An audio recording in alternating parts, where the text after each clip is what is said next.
E o pior, e daí quando eu quero manipular a realidade, isso é magia. Pode ser usado através da tecnologia ou através de... Porque a tecne, né, o conceito de tecne é qualquer conhecimento que você aplica para chegar a algum fim. Então a gente tem hoje em dia, né, um paradigma moderno que tecnologia é algo que envolve computador. Não, é uma sabedoria, é um conjunto de sabedoria que você aplica em alguma coisa. Não necessariamente numa máquina. Não. Então magia é uma tecnologia. Ah, é? É. Entendeu? Tem o livro de Salomão. Depois a gente vai voltar pro Bilderberg, tá? Que a gente tá fazendo... não, aqui não me para que senão você me deixa... Vamos nisso, o trem descarrilhar aqui. Vamos... Mas a Clavícula de Salomão, tá? Que é um livro que não é de Salomão, da autoria, não? Mas, não.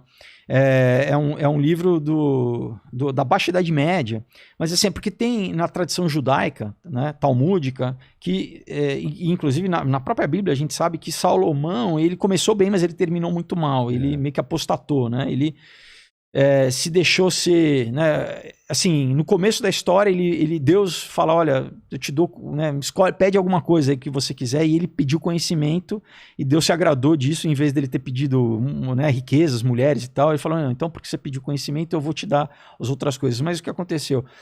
Ele teve mais de 1000 mulheres, ele teve, tipo, se não me engano, 700 esposas e 300 concubinas, uma coisa assim, enfim, que as mulheres começaram a introduzir, né, ele ao culto pagão ao ponto dele queimar um dos filhos dele, né? Então, quando a gente lê o Velho Testamento, tinha essa grande questão desses seres, essas entidades que pediam vida humana como sacrifício, porque, né, o sangue a vida está no sangue. Por isso que toda essa mitologia do vampiro, né? Porque né, a vida está no sangue. Então, pediam, né? Então, Moloque, né? Shamash, você tem, né, tem vários tipos de Baal, que na verdade Baal quer dizer senhor, mas vários tipos de Baal, né? Baal, Opir e tal, vários tipos de Baal.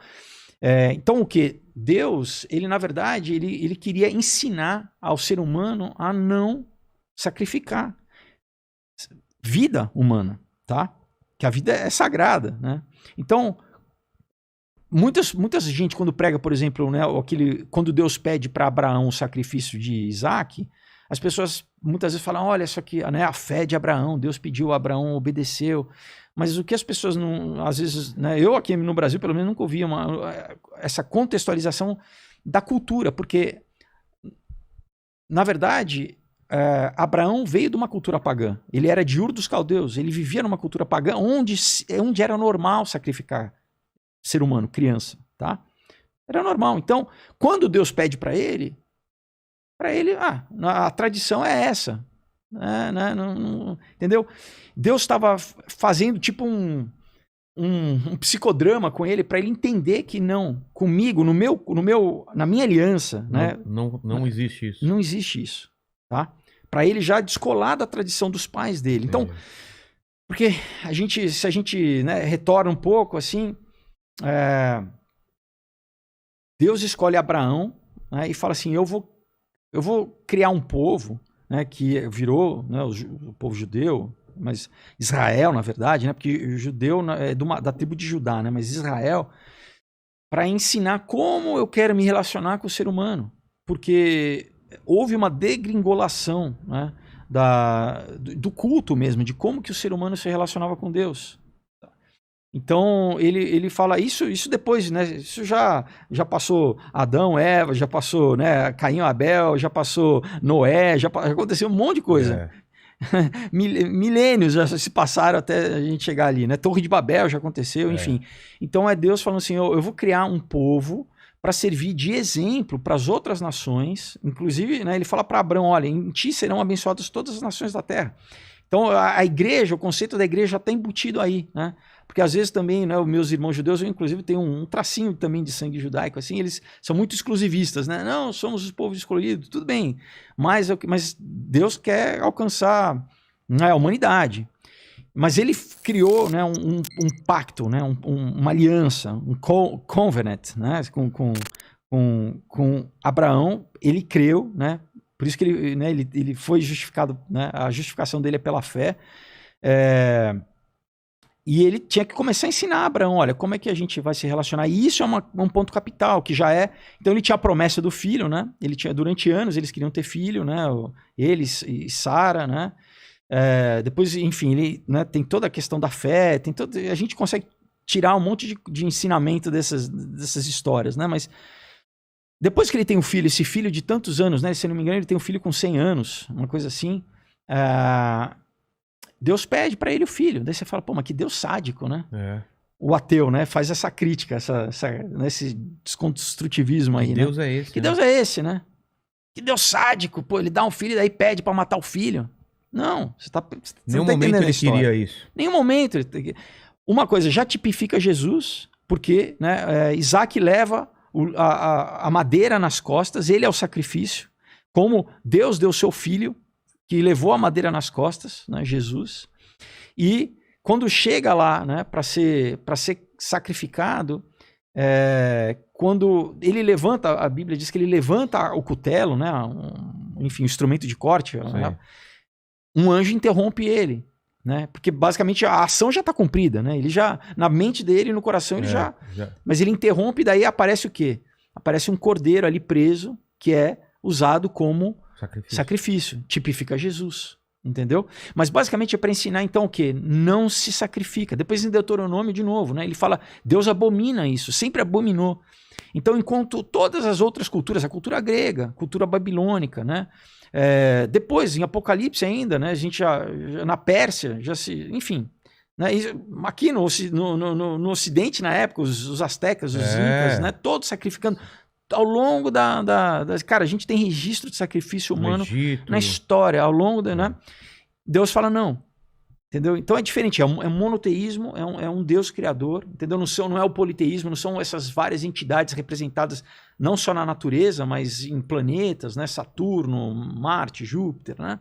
É o Deus que transcende isso, né? Então, quando a gente lê em primeiro Romanos, Paulo fala, olha, né, a gente adora o Criador e não adora a criatura. Então, qualquer coisa que não precisa ser simplesmente uma estátua, né?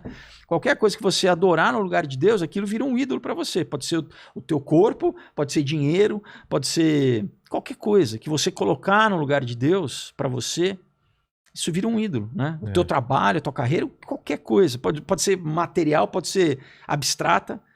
Qualquer coisa que Deus, na verdade, é o quê? A pessoa, não, mas então Deus é muito... Não, a gente personaliza Deus. Não, Deus é a vida, Deus é a existência em si, né? Então como que eu vou estar em oposição contra a própria existência, né? Mas é isso que, enfim, existe esse desejo aí de oposição das pessoas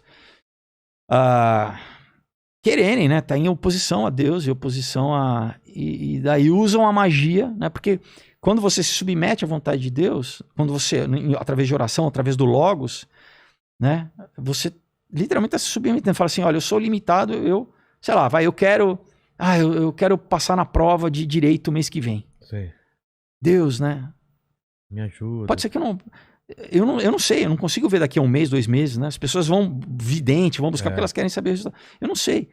Se eu confio que Deus me ama, né, que a vontade dele é boa, perfeita e agradável para mim, eu vou descansar.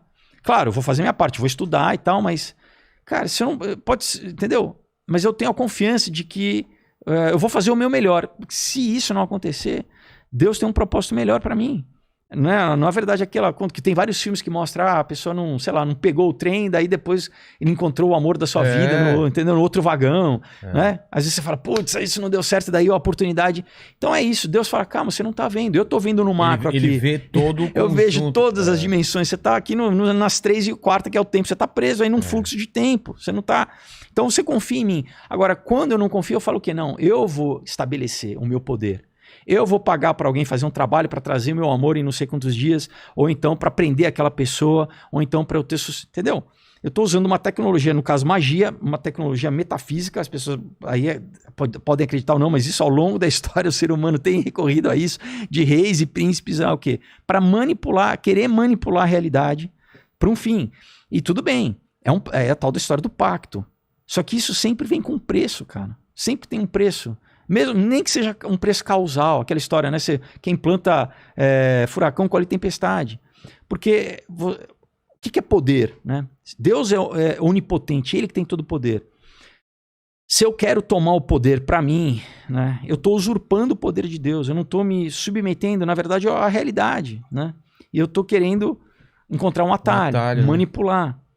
Você vai ter um resultado. Então, mas quando você fala de magia, ela existe. Existe. É tipo de um atalho. É uma pessoa, em vez de falar com Deus e esperar o tempo de Deus, fala: não, eu não tenho paciência, eu quero controlar a realidade e tentar burlar as leis que Deus colocou. Então o que eu faço? Eu, através de um feiticeiro, ou alguém que tenha essa conexão com espíritos, ou com demônios, ou com seja lá o que essa pessoa diz, ela vai me dar uma previsão de futuro, vai alterar o futuro, e isso existe. Isso existe. Mas não é contra Deus isso? Como que Deus permite isso? Porque Deus não nos fez robôs. Não, como permite que essas pessoas tenham essa vantagem, entendeu? Não, Você entendeu? Não, mas ele permite, vamos dizer... Por exemplo... A gente tem que entender que existe uma vontade permissiva de Deus. Você vai entender. É o lance de estudar para passar na prova, certo? Então, digamos que eu tô rezando para Deus, orando para Deus, e você vai num negócio fazer um trabalho para você conseguir passar. Qual é essa diferença? O que você tá fazendo no mundo espiritual? O que é? O que você explicar em cima desse exemplo? Eu tô literalmente isso, buscando. Daí tem gente que fala assim, poxa, mas e aí? Você tem dois jogadores crentes num jogo de futebol, os dois oram, e aí? Deus aí, né? A minha pergunta é isso, você vai conseguir?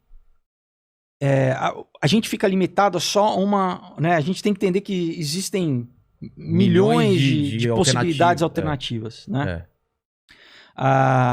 Pode influenciar no jogo essa sua busca desse atalho? Você realmente acionar espíritos ou demônios? Você pode... Com certeza. Olha, tem um de possibilidades alternativas. Né? Pode influenciar no jogo essa sua busca desse atalho? Você realmente acionar espíritos ou demônios? Você pode... Com certeza. Olha, tem um autor alemão chamado Goethe, tá? Que tem um livro chamado Fausto, que na verdade, né, alguns escritores escreveram sobre esse, é quase que não é uma mitologia, mas é quase que uma fábula, que é o quê? Esse cara que é um cientista, isso, né, ele escreveu no século XVIII, que ele escreve de um cientista da Idade Média, um cientista, um alquimista, na verdade, né, porque alquimista e cientista é tudo a mesma coisa, né, é tudo isso, você manipula a matéria. E ele faz o quê? Ele faz um pacto com Mefistófeles, que é, na verdade, né, é o Hassatan, que é o... Né, Satanás, no original, no hebraico, não é um nome próprio. Ele significa o opositor, ou o adversário. Né?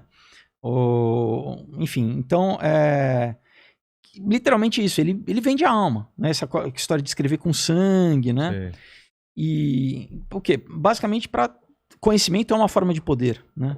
Com certeza. Se eu quero preservar minha vida, é uma forma de poder. No última questão é poder, tá? Quando a gente, né, vai afunilando, abstraindo, é poder, né? Poder fazer o que eu quero, né? Poder ter dinheiro para fazer o que eu quero, poder ter o dinheiro para, né? Ou poder conquistar a mulher que eu quero, poder, né? Enfim, é poder. Então é basicamente isso, né? E é isso, é você não se submeter ao tempo de Deus, ao processo de Deus, ao que Deus tem para te ensinar naquele processo, né? Porque, novamente, a gente está preso temporalmente aqui, né? O tempo é a coisa que a gente sofre efeito aqui, né? E a física fala, segundo a lei da termodinâmica, que tudo... Então, muita gente, né, fala, a evolução, estamos evoluindo. Não, a gente tá degringolando, a natureza toda está decaindo.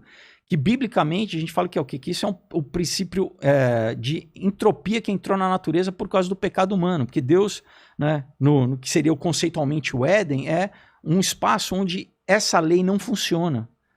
Não tem entropia, as coisas não decaem. São eternas. São eternas. Porque Deus é eterno, Deus está fora do tempo, né? Às vezes é difícil tentar conceitualizar isso, mas imagina uma roda, né? Um aro de bicicleta, né? Ele assim, deitado, né? Então, você tem o eixo da bicicleta e você tem a roda. Então, o eixo, ele comanda tudo, ele sustenta tudo, mas ele não move, ele está parado. O que mexe é a roda. Então, assim... Deus seria esse eixo. Ele tá fora do tempo. Tô tentando uma ilustração, né? É difícil pra gente tentar, né, conceitualizar isso, mas assim... Então a gente tem que entender que assim, a gente tá aqui num fluxo onde você falou, mas por quê? Porque aqui é o tempo que a gente tem para exercer as nossas escolhas, né? Quando você tá na presença de Deus, você tá... É como o Paulo fala, ó, depois não vai ter mais fé, não vai precisar de fé, porque você vai ver. Fé é para cá. Você não vai precisar mais de... Como é? Sabedoria. Minha mulher fala só sempre, amor. Fé é acreditar sem ver. Mas não é isso, é a definição bíblica. Aí né? ela me pede pra ver meu WhatsApp, eu falo, tenha fé. Então, né? Daí quando ela te fala também, não, você pede, não, cadê o extrato do cartão? Ela fala, tenha fé. Mas voltando ao exemplo do estudar pra prova, ou eu vou comprar essa minha vaga através desse atalho que é fazendo um trato com... Não, cara, vai vir um preço que você vai pagar em algum momento na tua vida, porque o outro lado cobra. Então, mas pode ser que consiga. Sim. Ah, é? Porque você tá, cara, aqui... Você tá alterando a realidade alterando a realidade. Você tá roubando. Você tá roubando. Caramba. O que não é diferente de um ato de roubar fisicamente alguma coisa. É a mesma coisa. Você tá indo contra um princípio moral, só que é um princípio moral espiritual. Né? Isso tem um preço. Isso tem um preço. A nossa lei jurídica, a gente tem que entender que existe... A realidade, ela existe metafisicamente, depois ela vem descendo, ela vai se condensando e se materializando. Então, o mundo que a gente vive aqui, o mundo real, né? Isso Platão já falava, entendeu? E Platão, né? Não era nenhum cristão, mas já a questão da